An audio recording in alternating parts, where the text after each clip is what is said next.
Friend, आपका अपना YouTube channel Faizan electrical में आप लोग का स्वागत है। आज हम आप लोग को बताएंगे कि किस तरीक़ा से सीलिंग फैन स्टार्टर 15 mm, ठीक है, इसमें पेपर आप सेट कर सकते हैं और इसमें कॉइल वाइंडिंग कर सकते हैं। तो चलिए वीडियो को स्टार्ट करते हैं। वीडियो में अगर नए हैं तो चैनल को सब्सक्राइब, लाइक और कमेंट ज़रूर करें, ठीक है। सबसे पहले हम लोग को करना क्या है कि इसके अंदर के 14 स्लॉट, इन 14 स्लॉटों का पेपर कटिंग करना है। उसके बाद ही इनके बाहर 14 स्लॉट का पेपर कटिंग करना है, क्योंकि सबसे पहले अंदर वाइंडिंग होगा, उसके बाद बाहर वाइंडिंग होगा। तो चलिए पेपर को कटिंग करते हैं। पेपर को कटिंग करने के लिए सबसे पहले हम लोग को पेपर का नाप लेना है कि इसका लंबाई और चौड़ाई कितना रहना चाहिए। इस प्रकार से स्टेटर में पेपर को बिठा देना है। बिठा देने के बाद थोड़ा थोड़ा दोनों तरफ से बाहर निकालना है और नापी लेकर पेपर को कटिंग करना है। थोड़ा सा पेपर को हल्का हल्का चारों तरफ से बड़ा रखना है। इसलिए बड़ा रखना है क्योंकि इसका नापी निकालने में आसानी होगा। हल्का फुल्का तिरछा होगा उसे बराबर करना है। उसके बाद स्लॉट में डाल के देखना है कि स्लॉट में अच्छे तरीक़ा से बैठ रहा है या फिर नहीं बैठ रहा है। तो चलिए हल्का सा, देखिए यहाँ पेपर तिरछा था, इसे कटिंग कर दिए। इधर से भी हल्का पेपर तिरछा था, इसे भी कटिंग कर दिए। और इधर से हल्का तिरछा था, इसको भी कटिंग कर दिए। अब पेपर को स्लॉट में डाल के देखते हैं कि पूरा अच्छे तरीक़ा से सेट हो रहा है या फिर नहीं। आप यहाँ देख सकते हैं पेपर बिल्कुल सही प्रॉपर तरीक़ा से सेट हो गया है। इस तरीक़ा से बहुत ही आसानी से हम पेपर के सैंपल को निकाल सकते हैं। अब इस सैंपल की मदद से हम 14 स्लॉट के पेपरों को आसानी से काट सकते हैं। आपको यहाँ ध्यान देना है कि पेपर यहाँ पूरा ऊपर की तरफ ये दो कोनों में अच्छे तरीक़े से सटे होना चाहिए। नहीं तो जब आप कॉइल वाइंडिंग करेंगे तो तार क्या होगा, पेपर से बाहर आ जाएगा और बॉडी में सट जाएगा। इसलिए आपको पेपर इस तरीक़ा से पूरा बिल्कुल कोने में सटा हुआ होना चाहिए और कटिंग करना चाहिए। तो चलिए अब इस नापी से हम 14 पेपर कटिंग कर लेते हैं।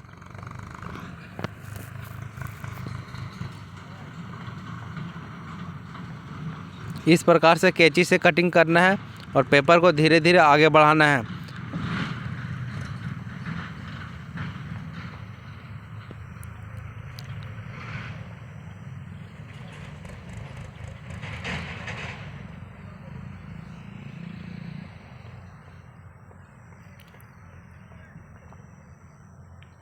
इस प्रकार से आप देख सकते हैं पूरा सीधा पेपर कट गया है।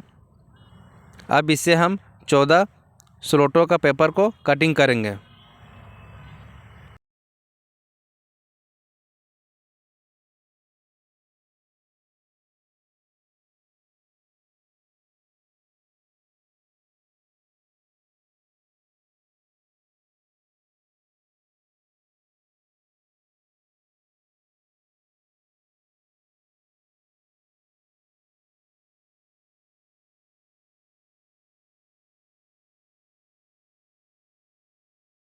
पेपर को कटिंग करने के बाद ये 14 पेपरों को आप स्लॉटों में डालेंगे। इस तरीक़ा से सभी पेपर को एक एक करके सभी स्लॉटों में डाल देना है।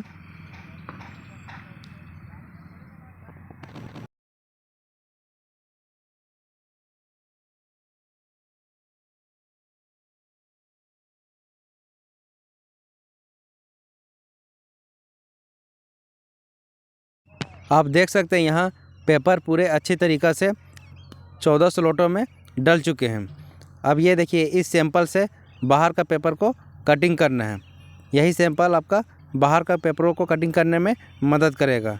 तो चलिए इसी का नाप से पेपर को कटिंग करना है, लेकिन बाहर का जो स्लॉट रहता है वो अंदर के स्लॉट से छोटा रहता है। तो हमें करना क्या है कि इस पेपर को हल्का सा छोटा करना है। आप यहाँ देख सकते हैं पेपर थोड़ा सा बड़ा हो गया, स्लॉट से बाहर आ रहा है। तो हमें करना क्या है, कैंची की मदद से छाट देना है। फिर से हमें लगा के देखना है कि पेपर प्रॉपर तरीक़े से जा रहा है कि नहीं। फिर से पेपर को थोड़ा सा छटिंग करना है। अब फिर से पेपर को डाल के देखें। अब देखिए पेपर अच्छे तरीक़े से डल गया। तो ये पेपर आपका कंप्लीट हो गया। तो चलिए अब इसी के नाप से हमें करना क्या है कि पेपर को कटिंग करना है।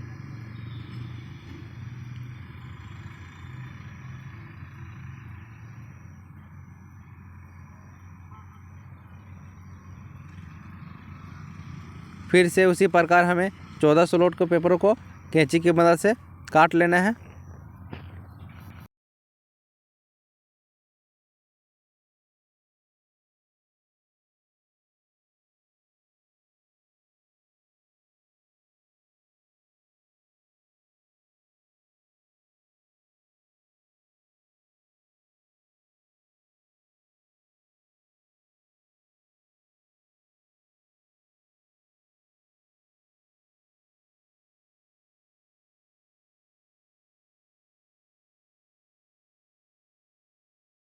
14 पीस पेपर कटिंग करने के बाद अब इन पेपरों को हमें जमा करके एक वायर के ज़रिए से बांध देना है। इस पेपर को अभी नहीं लगाना है, इसलिए नहीं लगाना है क्योंकि सबसे पहले हमें अंदर के 14 स्लॉटों को वेल्डिंग करना है, उसके बाद बाहर के स्लॉटों को वेल्डिंग करना है। तो इसे तार की मदद से बांध ले और इसे कहीं पे रख दे या फिर यही सी स्टार्टर में फंसा कर रखें। तो चलिए अब इसके वेल्डिंग करते हैं मशीन के ज़रिए से।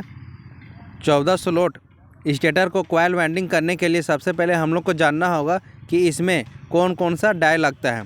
अंदर वेल्डिंग के लिए कौन सा डाई लगता है और बाहर कॉइल के वेल्डिंग के लिए कौन सा डाई लगता है। तो जान ले, अंदर के कॉइल के लिए ये 14+14 का कॉइल का एक स्टेटर है। तो इसको वेल्डिंग करने के लिए अंदर का जो वेल्डिंग होता है वो 2 नंबर डाई से होता है और बाहर का जो वेल्डिंग होता है वो 5 नंबर डाई से होता है। तो चलिए इसे किस तरीक़ा से हम बांधेंगे, किस तरीक़ा से मशीन में चढ़ाना है, वायर को किस तरीक़ा से लगाना है, फॉरवर्ड और रिवर्स डायरेक्शन क्या होता है, कौन मशीन टर्न किस तरीक़ा से गिनता है और टर्न्स को किस तरीक़ा से हम मशीन में सेट कर सकते हैं।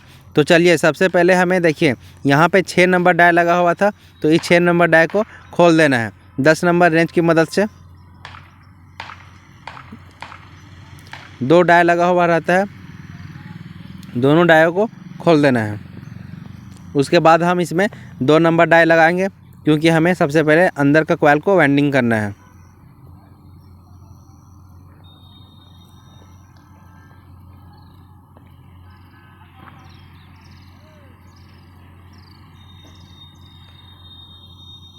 स्टेटर को इस तरीक़ा से मशीन में फंसा देना है। फंसाने के बाद अभी हम आपको दिखाते हैं, कैमरा को नज़दीक करके आप देख सकते हैं स्टेटर बिल्कुल अच्छी तरीक़ा से मशीन में बैठा हुआ है। अब इसे सीधा करना है। सीधा करने के बाद इस बोल्ट को धीरे धीरे खोलना है। खोलने से ये स्टेटर आपका मशीन की तरफ जहाँ कॉइल वेल्डिंग होता है आ जाएगा। उसके बाद अब हमें करना क्या है कि 2 नंबर डाई को लगाना है। आप देख सकते हैं कि यहाँ पे स्टेटर बिल्कुल इसके नज़दीक है, लेकिन आपको यहाँ ध्यान देना है कि ये जो फ्रेम है स्टेटर के बिल्कुल बीच में होना चाहिए। ये साइड हो गया, तो हमें करना क्या है, इसे बीच में लाने के लिए इस स्टेटर को यहाँ पे एक राउंड करने वाला चाबी रहता है, इस चाबी को घुमाना है। घुमाने से क्या होगा, स्टेटर आपका आगे की तरफ बढ़ेगा। आप यहाँ देख सकते हैं स्टेटर आगे की तरफ जा रहा है और यहाँ पे बिल्कुल ये स्टेटर फ्रेम के बीच में आ गया। तो चलिए अब इसमें 2 नंबर हमें डाई लगाना है, इसके बाद इसका वेल्डिंग करेंगे। ये देखिए 2 नंबर डाई है, यहाँ पे देखिए 2 नंबर डाई लिखा हुआ रहता है। 2 नंबर का 2 डाई को लगाना है।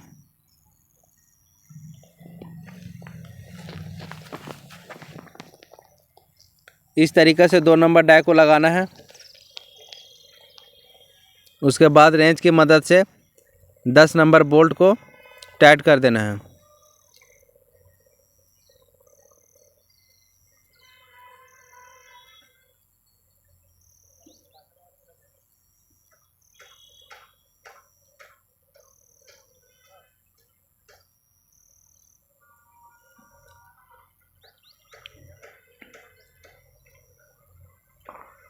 आप यहाँ देख सकते हैं डाई पूरे अच्छी तरीक़ा से सेट हो गया है। आप यहाँ ध्यान देंगे ये जो डाई का कोना है पेपर के कोने के साथ सटा हुआ रहना चाहिए। अगर ये थोड़ा सा दूर रहे, जैसे कि इस प्रकार आप यहाँ देख सकते हैं पेपर और ये डाई दूर था, तो हमें करना क्या होगा, यहाँ पे वाशर लगाना है। वाशर लगाने से क्या होगा, ये आगे की तरफ बढ़ जाएगा, तो ये पेपर में सट जाएगा। आपको यहाँ हमेशा ध्यान रखना है कि ये डाई का जो कोना है पेपर के कोने के साथ मैच करना चाहिए, तभी कॉइल वेल्डिंग होगा, अन्यथा कॉइल आपका सही से वेल्डिंग नहीं होगा। तो इसी प्रकार आपको दूसरे नंबर डाई को दूसरे साइड में भी लगा देना है।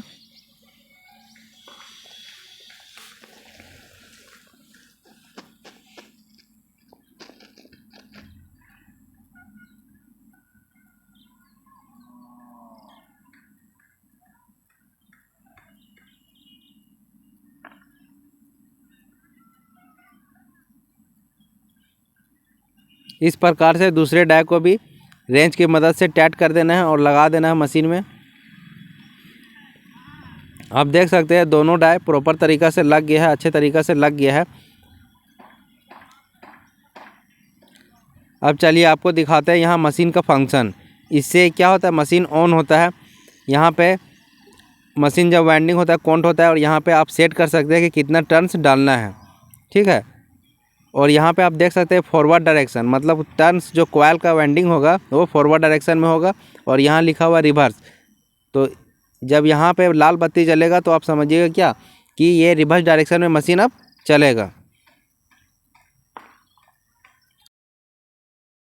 तो चलिए अब 14+14 स्लॉट के स्टेटर को हम वाइंडिंग करके दिखाते हैं। सबसे पहले मशीन को क्या करना है, ऑन कर लेना है। आपको यहाँ से दिखाते हैं नज़दीक करके कैमरा। यहाँ से मशीन ऑन हो गया। ये देख सकते हैं यहाँ पे आपको जितना वाइंडिंग करना है उसको सेट करना है। और यहाँ पे क्या होगा, काउंट होगा, मतलब कि जब मशीन ये चलेगा तो यहाँ पे क्या होगा, काउंट होगा। दूसरा ये देखिए यहाँ बत्ती इंडिकेट कर रहा है, इसका मतलब ये क्या है, लिखा हुआ FWD फॉरवर्ड। इसका मतलब कि कॉइल जो वाइंडिंग होगा वो फॉरवर्ड डायरेक्शन में होगा और नीचे का जब बत्ती इंडिकेट करेगा इसका मतलब ये रिवर्स डायरेक्शन में घूमेगा, ठीक है। यहाँ से देखिए ये है कम बेसी करने वाला, ठीक है। 2 बटन यहाँ सेट काउंट को आप कम बेसी कर सकते हैं। तो हम अंदर के में 360 मारेंगे, इसलिए 360 में ही इसे रखना है। और अगर आपको बढ़ाना है तो ये दोनों बटन से आप बढ़ा सकते हैं। बाकी बात ये इससे रीसेट करना है और इसे ऑन करना है और इससे भी ऑन होगा। तो चलिए अब हम इनको वाइंडिंग करके दिखाते हैं इस तरीक़े से। सबसे पहले हमें करना क्या है कि अभी फॉरवर्ड डायरेक्शन में यहाँ इंडिकेट कर रहा है तो इसे फॉरवर्ड डायरेक्शन में हम लगा के रखेंगे। इस तरीक़ा से वायर को आगे की तरफ खींच लेना है और स्टेटर में फंसा लेना है। उसके बाद इसे फॉरवर्ड डायरेक्शन में 1-2 टर्न्स लगा देना है। अब चलिए मशीन को स्टार्ट करते हैं। आप यहाँ देख सकते हैं मशीन प्रॉपर तरीक़ा से चल रहा है और इसका जो कॉइल वाइंडिंग है पूरे अच्छे तरीक़ा से हो रहा है। वायर जो है ज़रा सा भी पेपर के बाहर नहीं जा रहा है। इसलिए नहीं जा रहा है क्योंकि पेपर अच्छे तरीक़ा से सेट हुआ है। जिस तरीक़ा से हम आपको बताएं कि पेपर को पूरा कोना की तरफ सटा के सेट करना है, तब जाके पेपर से कॉइल बाहर नहीं आएगा। अब यहाँ देखिए, यहाँ इंडिकेट कर रहा है कि यह मशीन अब रिवर्स डायरेक्शन में चलेगा। तो अब हमें करना क्या है कि इसके फ्रेम को रिवर्स डायरेक्शन में 1-2 टर्न्स लगा देना है, क्योंकि जब मशीन चलेगा तो वायर खिंचाएगा नहीं, इसलिए 2-3 टर्न्स हमें क्या करना है, लगा देना है।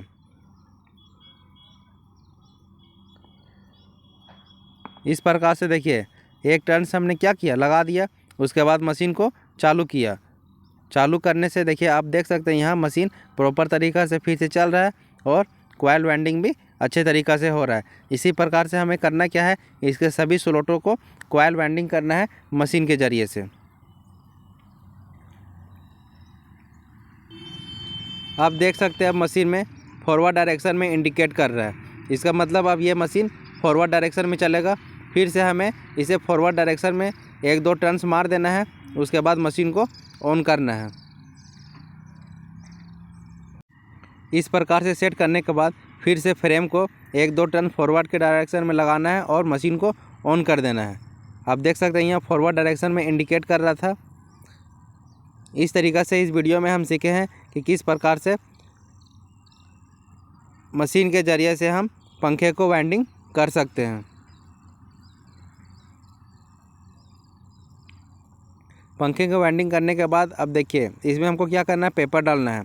तो पेपर डालने के लिए हम इसे अगले वीडियो में आपको सिखाएंगे।